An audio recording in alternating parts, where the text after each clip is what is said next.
Welcome to the Rat Race to 5 podcast, where we discuss money, mindset, real estate investing, and ways to achieve financial independence. Whether you are a rookie or a veteran needing new ideas for investing or creating side hustles, you're in the right place. Here to challenge you to think out of the box, your hosts, Felipe Mejia and Diego Corzo. Welcome to the Rat Race to 5 podcast. Diego, I am super excited. Today, we finally get to interview Andres Bustamante. This is a great story of a young man who's doing super good and the right things. One of the things that we talk about in the podcast today, though, is that he wakes up at 4:30 in the morning. Who does that? I know. It's crazy. And he's building those habits that has definitely contributed to his success. And we're going to he shares his story on how he literally cold called me. And a few months later, he's in my team, he's buying a home to house hack, he's in our mastermind group, and just how everything happened. His whole life changed from just one simple call. It didn't have to be me, but it's just the matter that he took action towards what he wanted to do. So I'm super excited to hear his story. Yeah, it's really good. One of the things that I really like that he talks about as well is having 6 figures worth of net worth on a property that he controls but doesn't own yet. And the way he controls it is he's put the money as the earnest money down for this to get this contract, and he doesn't even own the property, and he's already got 6 figures worth. We're going to jump into that information, guys. Get ready for this one. This one's going to be a great one. Andres Bustamante, welcome to the show, bro. Hey, what's up, Andres? This is Felipe, and I got Diego right beside me, bro. Welcome to the Rat Race to 5 podcast. Seriously, man, thank you for taking some time out of your busy day. I know that you're super busy in Austin, who's not moving there. But tell us who you are, Andres. What do you do, bro? What's going on? Give us an overview of your portfolio, too. Thank you so much for the opportunity. Really appreciate it. My name is Andres Bustamante. I'm from Paso, Texas, 24 years old. Currently in Austin, Texas with Diego Corzo. I have 4 properties, one which I live in right now, which I'm house hacking, 2 others that I'm going to house hack as new builds, and 1 AirBNB. Those will be closing this year. Oh, that's so cool. You said new builds. You're house hacking a new build? What do you mean? Yeah, so essentially house hacking a new build is a great way to get into the home buying process with someone that has maybe like a problem, like they have a lease and they want to get a home, but they don't want to break their lease. So with a new build, essentially what you do is you get a home under contract with something known as an earnest deposit. Can range from around $500 to $3,000. That's what I've been seeing in Austin. You get it under contract, you lock the price, and that's all you have to pay until you close on the property. So with this, there's a lot of benefits like lender incentives. They provide closing costs if you go with their preferred lender. There's also a big warranty that new builds provide. Also, the fact that there can be a lot of equity if you lock your price, say 5 months before it's closing. They're going to build it with homes values going up, and a single family homes, their sales, they're based on the comparables of other homes. So with that, intrinsically, your price will most likely be going up. On my second house hack, that's a new build, I am estimated to get $120,000 in equity. The builder just sent me an email with that, so it's pretty insane. That's awesome. And Andres, you said that you are 24 years old, right? Yes, 24 years old. And you bought your first property when you were 23. Yes, the first property was awesome because of the fact that connections are just so important in real estate. And knowing Diego and Felipe, they're testaments to that, because I wanted to get a home when I was 23. I met Diego through Bigger Pockets, heard his podcast, reached out to him. And then from there, it was kind of long story short, I got on your team, Diego. And I remember we were watching the Super Bowl last year. I can't believe it was a year ago. Exactly a year ago. We just stayed for the halftime show, and we're like, hey. But then we had to go do a contract for my first buyer. And while we were doing the contract, I remember perfectly, you told me, dude, this home's going off the market. A builder that I have a good relationship with just told me he's not going to put it on the MLS yet. If you want it, you should get it because it's a 4 beds by 3.5 baths. So relationships are huge. I went the next day. Within the next 30 minutes of seeing the home, I put it under contract for $1,000. That's all I needed to get my feet wet kind of with real estate. And then from there, I figured everything else out 4 months from closing, you know? Awesome. And Andre, so what's really great about you is that after you heard me on the Bigger Pockets podcast, you literally just called me. And that's something that not many people do. But I remember I was on a trip and I told you, hey, call me back tomorrow or something like that. You called me. He was busy. He didn't want to talk to you on this. Look, I'm on the other side of those things. Look. I'm on the other side of those things, bro. He didn't want to talk to you. He was like, I'll call him later. He might call me back. We do that all the time. Maybe. No. You want to see if I'd bite the second time? I was in He was DC playing hard when to he get. called me. So, but after that, we scheduled a lunch meeting. He told me a little bit about what his goals were. And I really I saw myself in him because I was like, dude, you have the same goals that I used to have when I was your age. So let me help you. And the hair and the beard. All right. So Well, hold on. Andres, did you pay for lunch? Dude, of course, because of the fact So that Diego was looking for a free lunch. He's a smart guy, dude. He's a smart guy. But I remember because it's like, dude, it's valuable time, you know? Like, you can't just take that for granted. And the fact that Diego took the time to talk to me, I wanted to show it somehow. I wanted to provide value, first of all. But then another way of showing that, it's like, dude, I knew I was gonna pay. There was no way Diego was. You paid for lunch, and then you got a house, and you have $120,000 worth of equity. I think the ROI on that lunch is just like $20 worth of, yeah. You should. I hope you got him a good steak. All right, well, that's awesome. I know you probably have a great story, and we're gonna get into that. I love like the house hacking that you do with the new builds, especially because your CapEx is probably super low because of all the insurance involved. So I know that gets super, super intriguing, and I can't wait to hear all about that. But I'm going to put that on the back end because that's what every other podcast does is they hype up the investor about their investing. And I don't care about the size of your portfolio. So let's talk about Andres Bustamante. Andres, who are you though? Without mentioning real estate, who is Andres? Who are you? Like, how would you represent yourself? And this is the reason I'm asking this question, Andres, is because there's a lot of people out there that look at us as investors and say, oh, I want to get to that position. And they see us in themselves, right? Or vice versa. They're like, man, I really want to do that. So, let's start making some connections. Who are you, Andres? ¿Quién eres? Yeah, so with me, born in El Paso, like I said earlier, I really think the real estate journey for me started when I was 19, when I moved to Austin, to the University of Texas at Austin. And I initially thought I was going to be doing supply chain. But in the end, I feel like anyone getting into college doesn't really know what they want.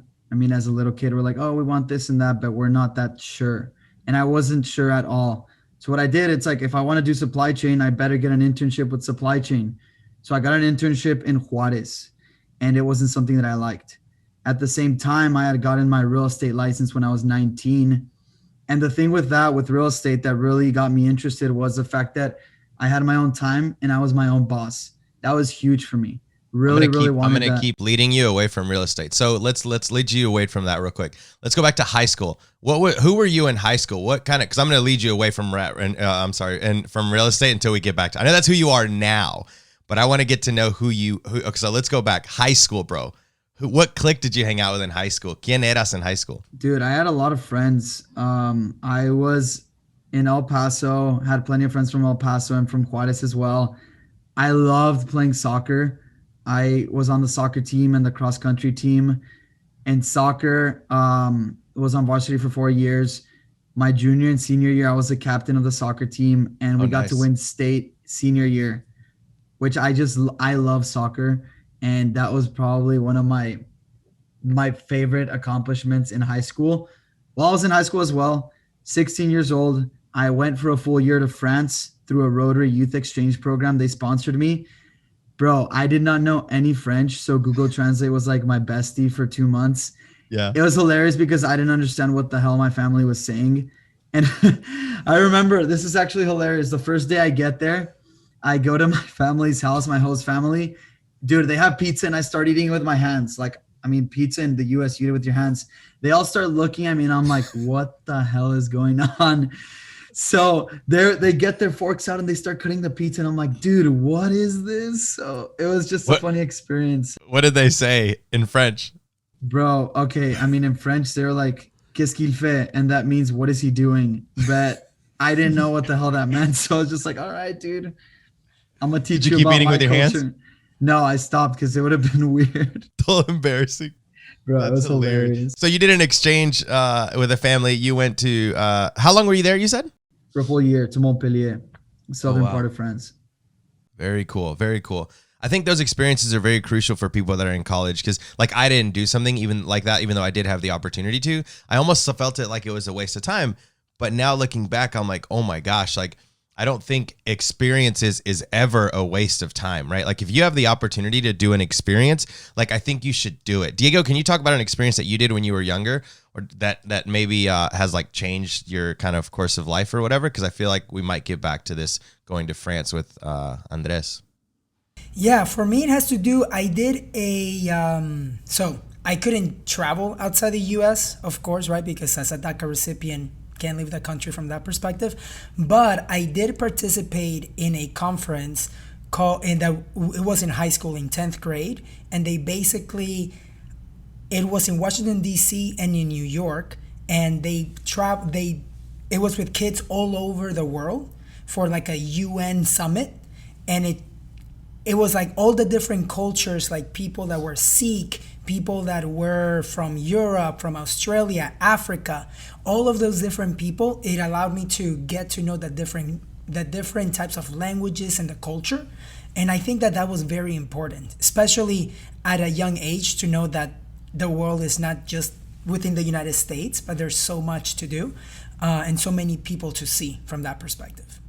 I agree. I never understand why in baseball they call it the World Series or something like I'm like, well, but it's just us. I'm so confused.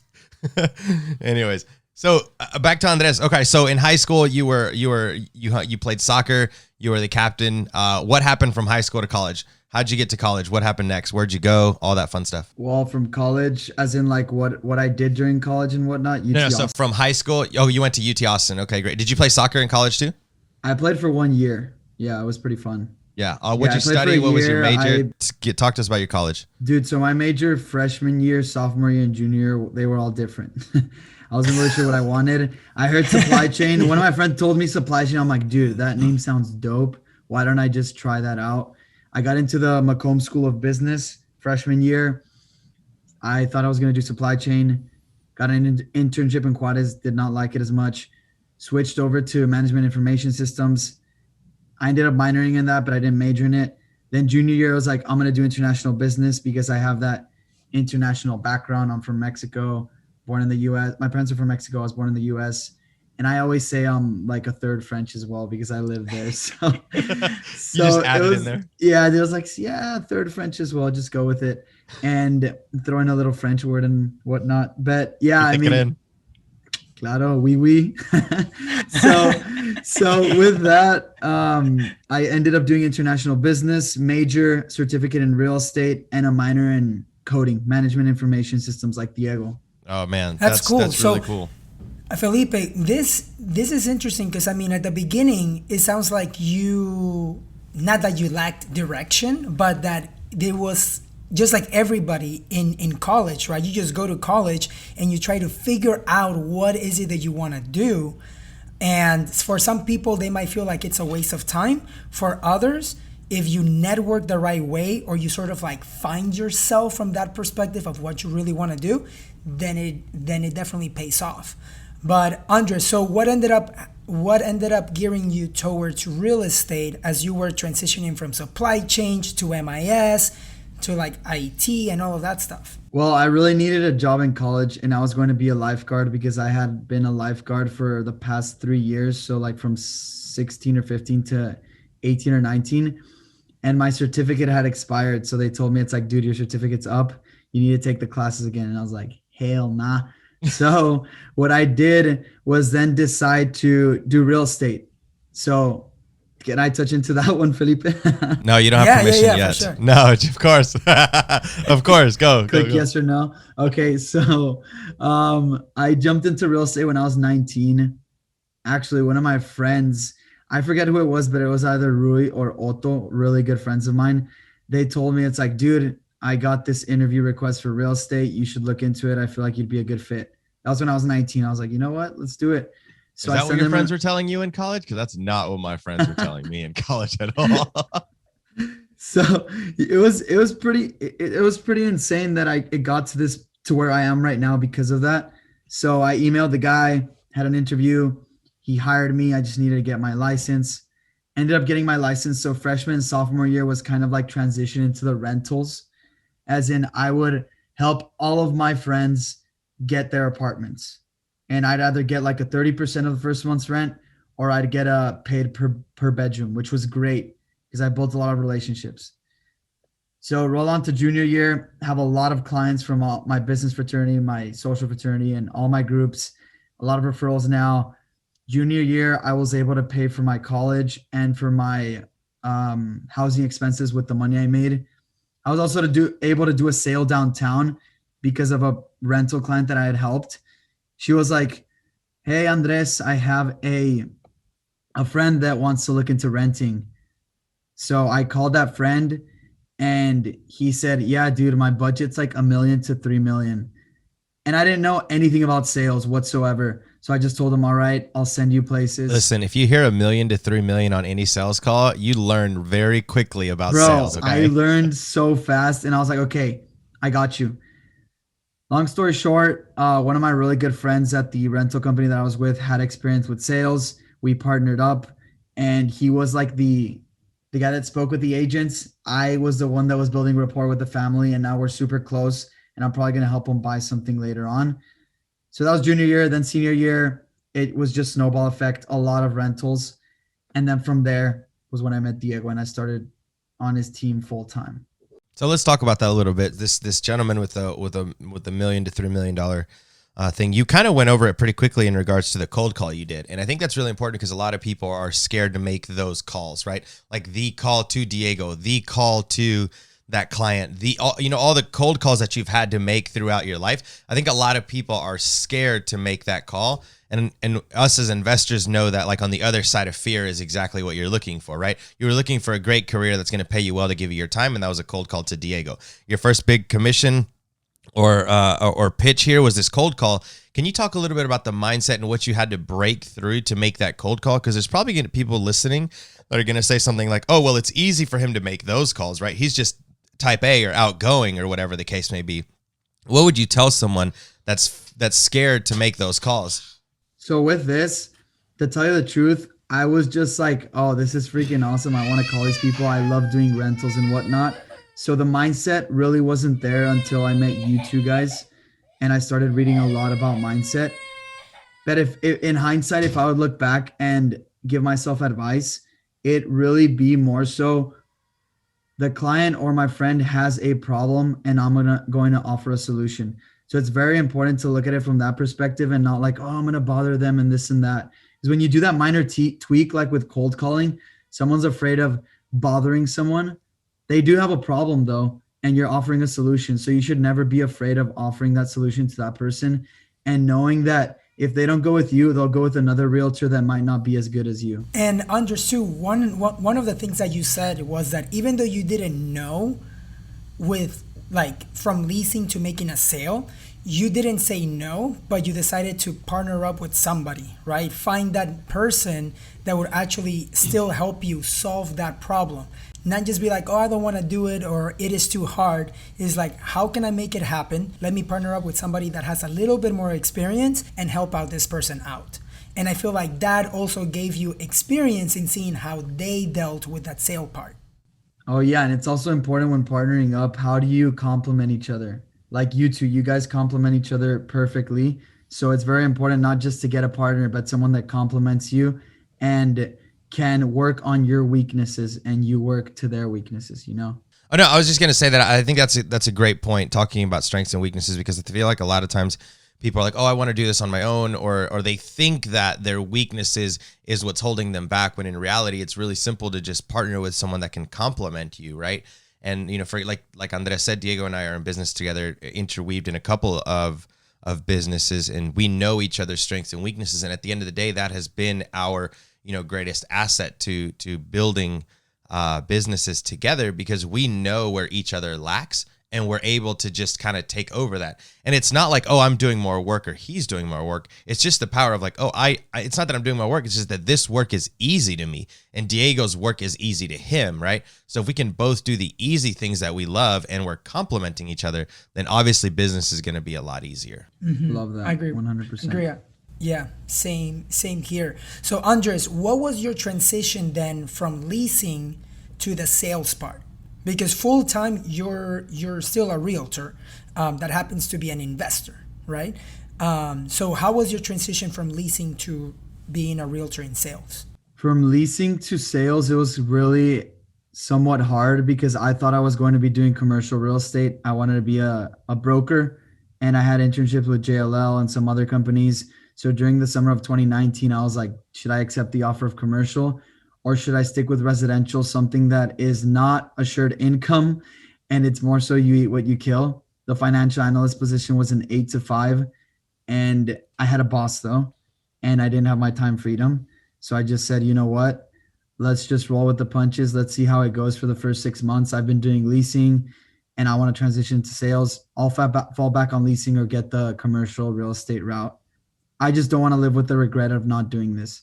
So did a lot of reading in summer of 2019, listened to a lot of podcasts, and I knew what I wanted to do. So September 2019, moved back to Austin, and then I meet Diego around November. I joined several masterminds like yours, Rat Race FI, which has been amazing, surrounding myself with like-minded individuals. And I mean, from there, it was like, I need to get my first house hack. And regardless if I have a lease or not, I'm going to get it.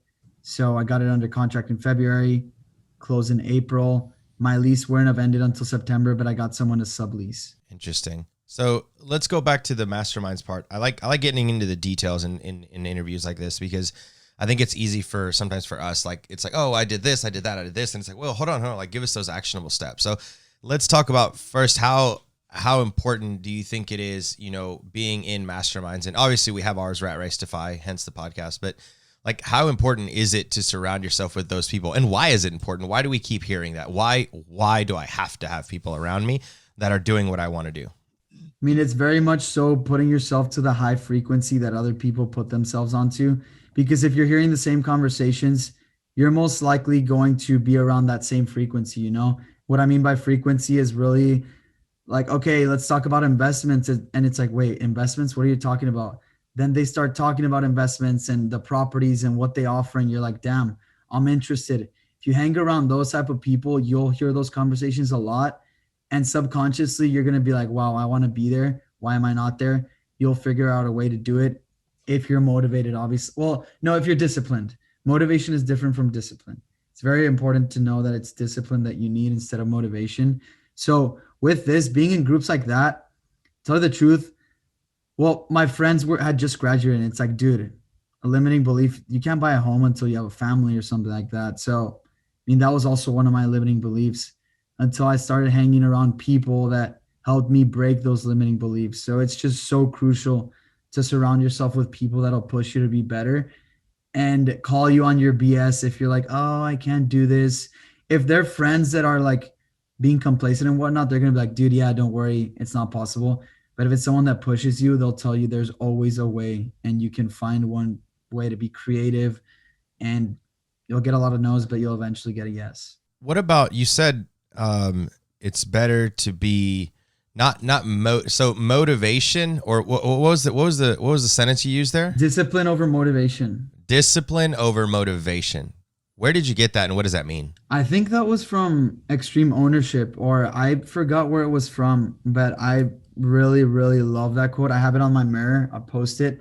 And it's like, motivation can come and go, One day you can go to a seminar and hear everything and you're like, dude, let's do it. But how many times do people come back and don't take action, So it's more so the discipline. Like, what's your big why? And I'm going to be disciplined enough to know that big why is going to push me through, even if I'm not feeling motivated. I like that. And the other thing too, within the mastermind, I feel like it also, it changes the frequency, and it upgrades your average, right? Like if it's average for your peer group to buy a home once they have a family, then that's what you're gonna do. But if it's average for your peer group to buy homes at a young age to potentially house hack, whether it's a duplex, triplex, quadplex, or a single family home and live for free, then you begin to take action towards that. And it makes it seem possible. And you go from the, oh, I can't do that, to how can I do it? And you keep pushing yourself from complacency to taking action. So that's what the masterminds, if they're the right masterminds, that's what they're supposed to do. Andres, you said you've been in a couple of masterminds. What would you recommend people that are looking for masterminds that maybe think they're just a money grab or something? What should those people be looking for in a mastermind? Well, what they should be looking for is like-minded individuals, people that have kind of a same background, to where it's like a common thread, there's a common denominator. It's like, hey, dude, I didn't think I was going to be able to do this, and look where I am right now. It's important to have those like-minded individuals so that you can be like, wow, this person was in my same situation and they're doing it now because of the mastermind. So let me give it a shot. I would talk to people that have been in your same shoes and ask them what they think. If they're part of the mastermind, give them a call, shoot them a text and be like, can I talk for 5 minutes? I'm interested in this. This is my story. We can relate. Yeah, I think that's powerful. I think a lot of times people are like, oh, I think masterminds are just a waste of money or this, that, the other. We can learn this information for free. And it's kind of like, I tell people all the time, it's kind of like going to the gym. Like the gym costs what, 10, 15 bucks a month? Like anyone can go to the gym, right? Anyone can invest in real estate. But if you really want results, even like Arnold Schwarzenegger had a trainer. Everyone has had trainers, right? And I feel like that's what masterminds do. They give you that groundwork of the right way to invest in real estate or invest in whatever, or whatever your mastermind has to do. It's interesting because even in Rat Race in our mastermind, we have people that, if I'm not mistaken, have more units than Diego and I, like Philip or Tiago. These guys are growing really quickly, but it's interesting that they stick around, and Diego and I have like racked our brains around like, why are these people sticking around? But it's because they understand the power of surrounding yourself with people that are doing what you're doing to kind of keep that fire going, right? It's kind of like a fire. You take out an ember of it, it's going to die out eventually, right? But you keep it in the fire and it's going to last a lot longer. So I personally believe in the power of masterminds because of that, because it can keep you accountable to like, wow, I haven't made a move in 3 months. Something's going on. That's what I was going to say. It's that accountability that basically, if you have a weekly call and you're the only one that for 2 or 3 weeks hasn't taken any action, they're going to call you out and be like, are you in? Like, do you really want to do this? Or if not, you should just quit. Because at the end of the day, you're just taking somebody's space that really wants to take action. So at the end of the day, a mastermind totally should be helping you out with the accountability. Oh yeah, I agree 100% with that. And also obviously the reputation of your mentors is very important for anyone that's looking into that. Mm-hmm. Agreed. Andres, so within this year, so in 2020, you were able to not buy just one property, which was your house hack. And I want to hear the details of that house hack, but you've also been able to buy multiple, put them under contract. And we're going to get to that. But can you share the numbers for your first house hack? Of course. So with the numbers, the home was worth, when I say was worth because it's grown a lot now, was worth $286,000. As a first-time home buyer, I could have done a 3% loan. I decided to do 10% because it made sense with the numbers. I asked for net sheets and I saw that I'll cash flow with that. I also had money in reserves because of the sale that I had made downtown. So with that, the PITI, which is principal, interest, taxes, and insurance, essentially the mortgage, was $1,850. My home's rent I'm getting from the other 3 rooms is $2,150. So taking vacancy and some other things into account, it's around $225 to $250. And with that, of cash flow. And with that, I pay for my car insurance. So living for free and paying for car insurance. That's awesome. That's awesome because you're 24 years old.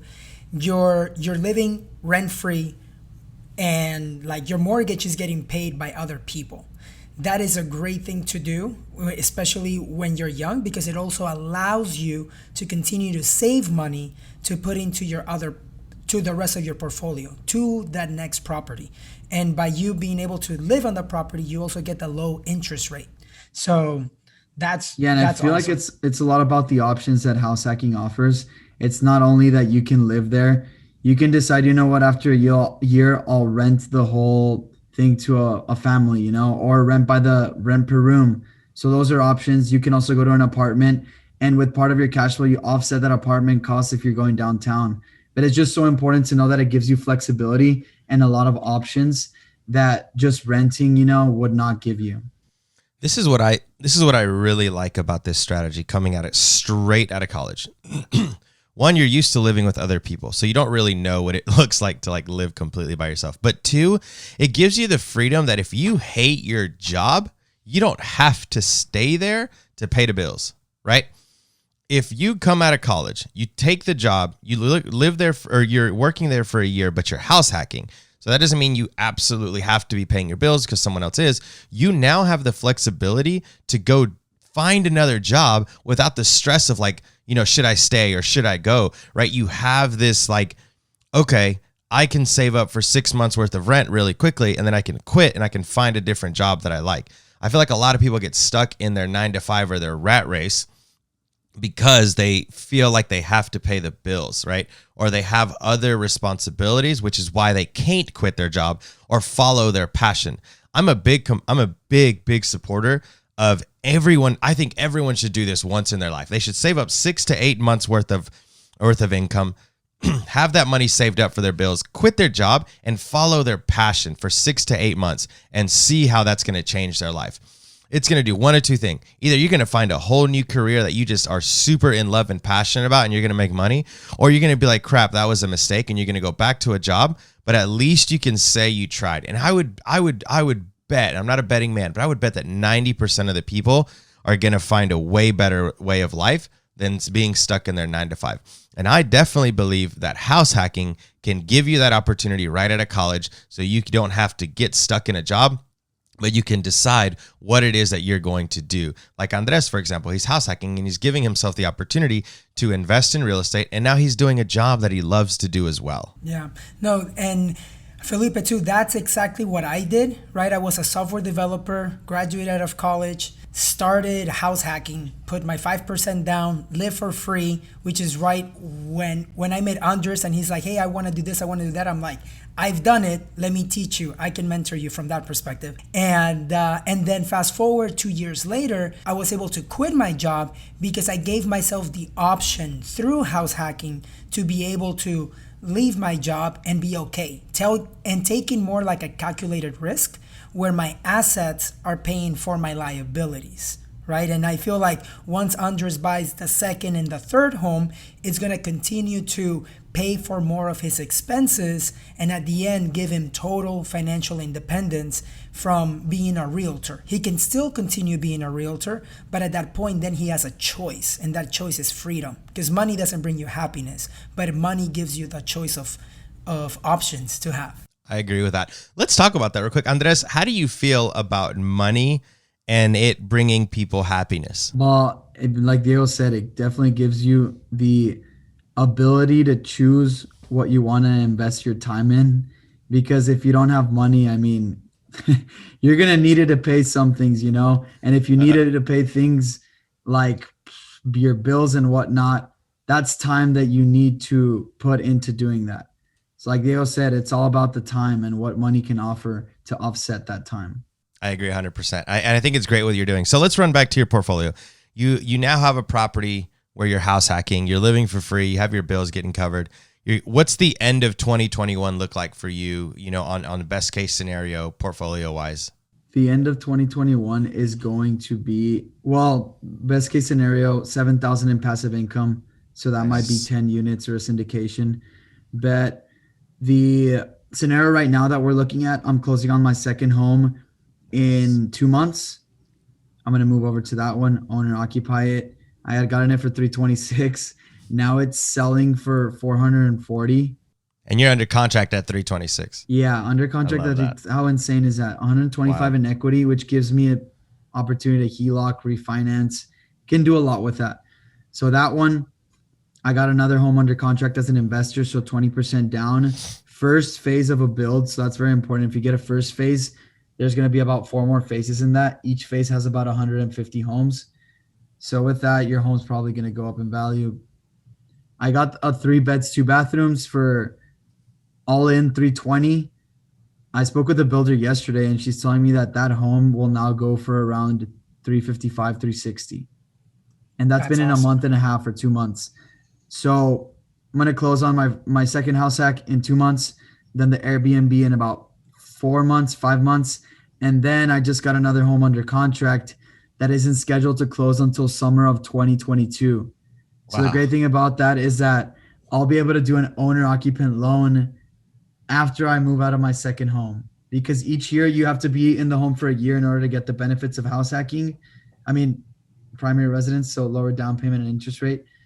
So the first year was April 2020, second year April 2021 for the second house, and third year is going to be like April or June or something, 2022. That's amazing. Andres, that is awesome. And the reason why I say that is because a lot of people, right, with house hacking, I've always mentioned that you have to live in that property for a year or 2 years and then you can buy your next one, right? But a lot of people will wait that whole year and then decide, okay, where do I want to live next? But you're putting in yourself in a position where you in like 6 months in, you can already lock in that price, especially in Austin, because Austin has been appreciating like crazy. But you can lock in that price. You already know where you're gonna go next, and then just wait for it to be built. And you've already done that for 2021 and now 2022.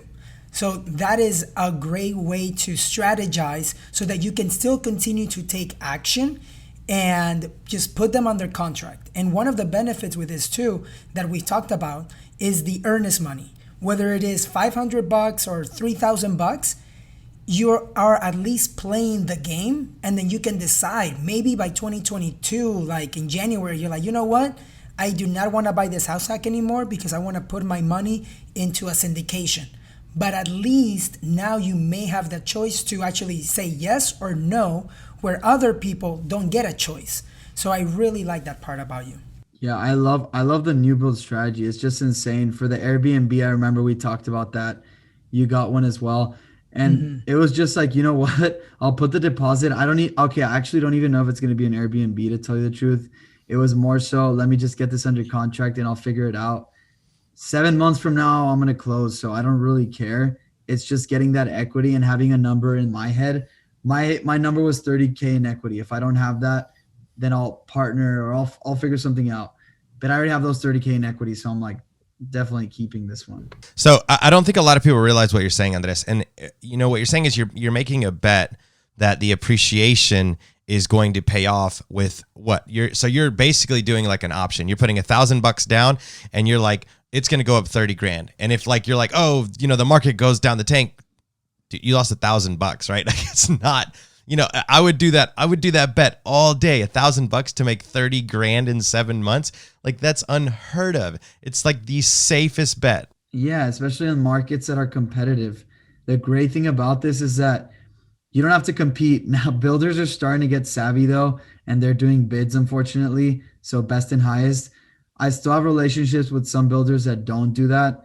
And that's been great because a lot of my first time home buyers, they're going to have to compete against people that are doing 50,000 over asking, 60,000. I did 150 over asking on one. And that's just absurd. Like, it's first time home buyer, I wouldn't recommend that whatsoever, you know? It's too much money right out of pocket. The one thing too that I want to share with you on Andres too, and everybody here in the audience too, is that you've been able to build, like as a realtor too, you don't spend your time cold calling, you don't spend your time door knocking, but you give value through social media and your sphere.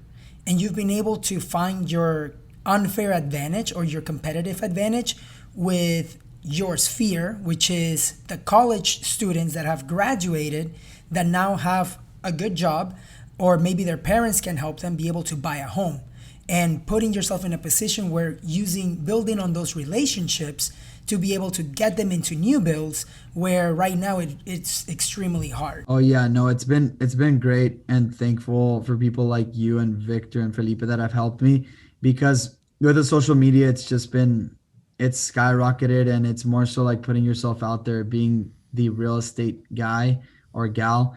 And from there, it's been great. It's crazy how Instagram works like that. Yeah, I think the power of social media is really important. People tend to like sleep on this, but you know, we were talking, me and Diego had a meeting with Ryan Pineda the other day, and he's all in on social media, right? He's like, man, the power of social media is basically the same as currency. Like you can have an audience that's going to see you daily, and what you're doing is really powerful, right? Because now it's not about what you're talking about, it's what you're actually doing and just putting it on social media, right? Not only are you a realtor, but you're also an investor. So people trust you because they know that you can look at a property different than just any old realtor who's like there to, you know, flip a property, make some money, and then go home. You are invested where you are selling. And I think that's really important because you're doing what you're talking about you're doing. So I want to talk a little bit more about, okay, so you're house hacking now. You're doing this new build house hack style thing that's like, I've never heard of it, but I think it's a great strategy. I wish that I could do it here. You have Tesla in your backyard in Austin. You have a bunch of companies moving to Austin. What's the final destination goal for you, Andres? Like where do you want to be at? What does that look like? Final destination. Well, for now, I put my goal to be 7,000 in passive income and helping 50 families for this year. The end goal is, I mean, it moves around, you know. Right now, I couldn't really tell you that I have an end goal. I'm looking at my visions board right now, but I would say it's just having enough passive income so that I can be able to show my family the wonders of the world and just be able to not have to work for anyone, have my free time. As cliche as it sounds, there's no real number that I know of right now. I know that right now 7K is that number that I want, and that hopefully I'll be getting by the end of this year. That's the plan. I like that. I like that 100%. Unless Diego has a follow-up question, you can answer this question. I was wondering, what would you tell the audience or someone that's listening to this now, you know, 18, 19-year-old kid, getting ready to go start college or in the middle of college now. And they're like, man, I really like what Andres has built and I want to do that as well.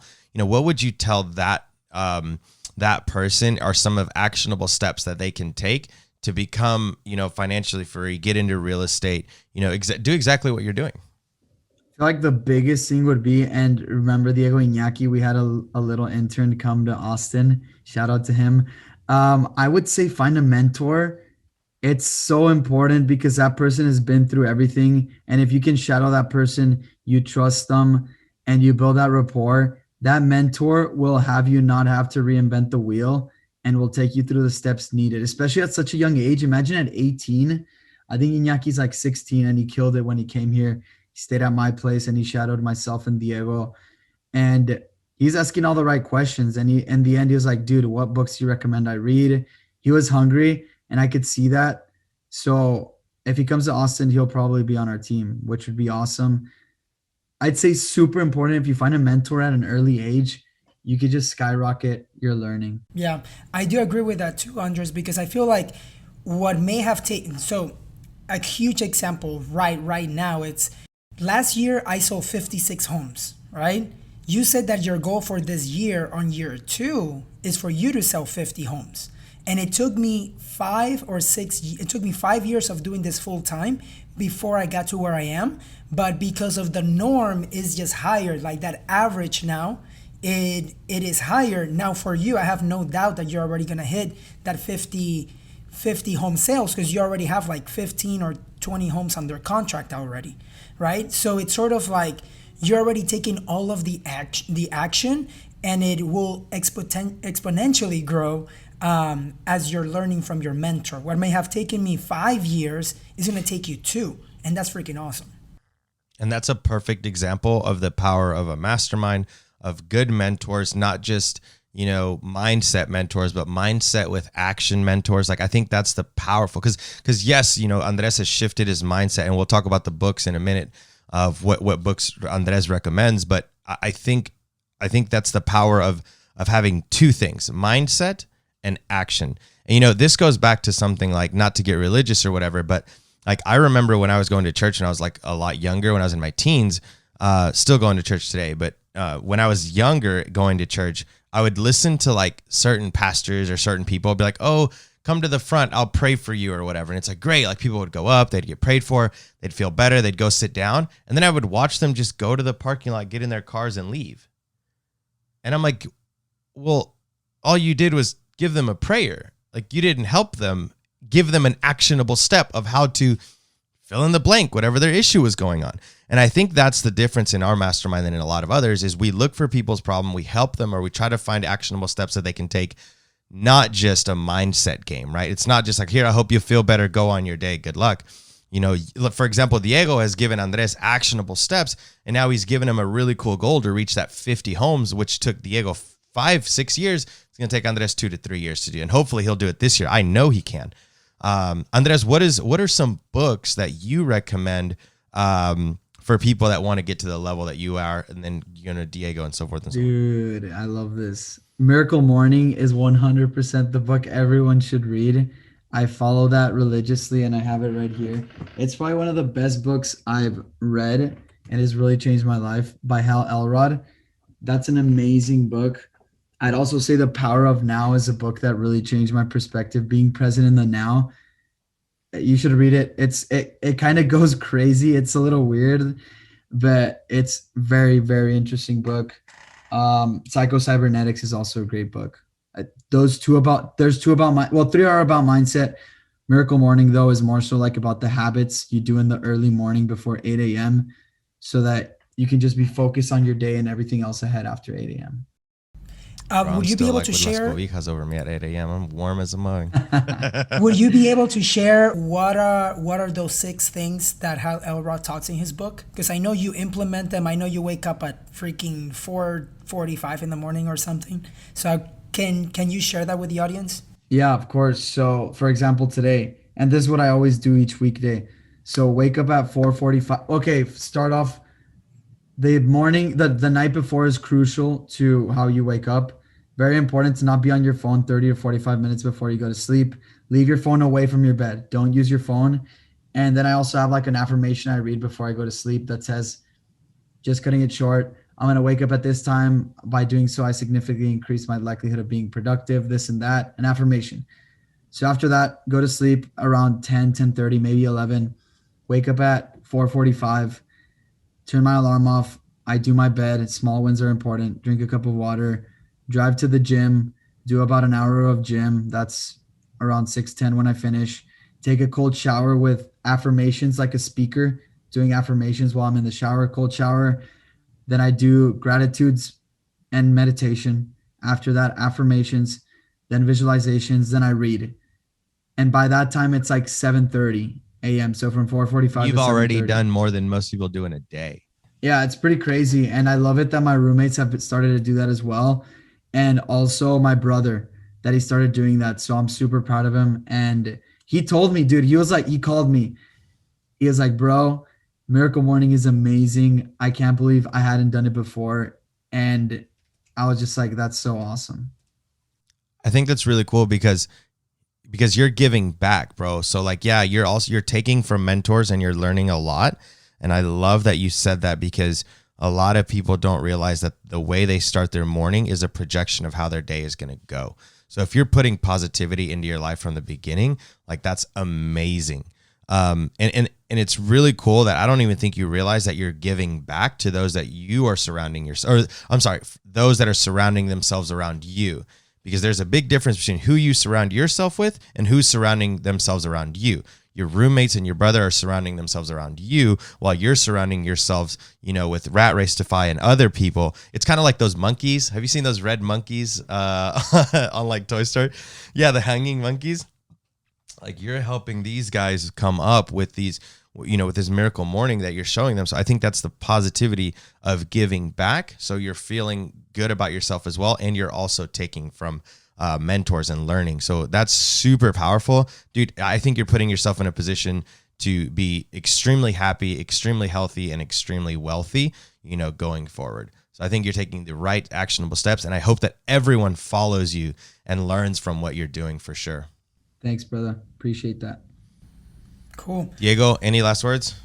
Any last words? No, I mean, I think that we have gone over a lot of his story about who he is as a person, because I feel like building the relationships, and that's something that Andres has done, is building relationships with builders, with buyers, like just putting himself in positions where the conversations allows him to create relationships that he really cares about. So I feel like he has an amazing future ahead, which makes me like super pumped, especially because I hang out with him literally, I think, every single day. And yeah, so Andres, any last words that you might want to share with the audience, and also where can they find you? Well, in last words, one quote that I really like is a quote that's listen to others, talk to yourself. It's super important to really listen to those that are talking to you and not listen to the voice in your head, but instead talk to yourself, positive affirmations. That's one thing that's very, very important. And you guys can find me on my Instagram. It's Andres Busta TX. That's ANDRES BUSTA TX. Also on Facebook, Andres Bustamante. And then also on House Hack Austin. It's a blog post, not only relevant to Austin, but just house hacking in general. We just put House Hack Austin, Diego and myself, for the SEO. Yeah. Andres, thank you so much, dude. Thank you so much for being on Rat Race to 5 podcast.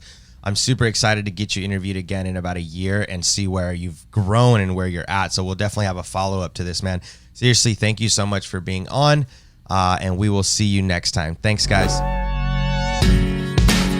The Rat Race to 5 podcast, where we discuss money, mindset, real estate investing, and ways to achieve financial independence.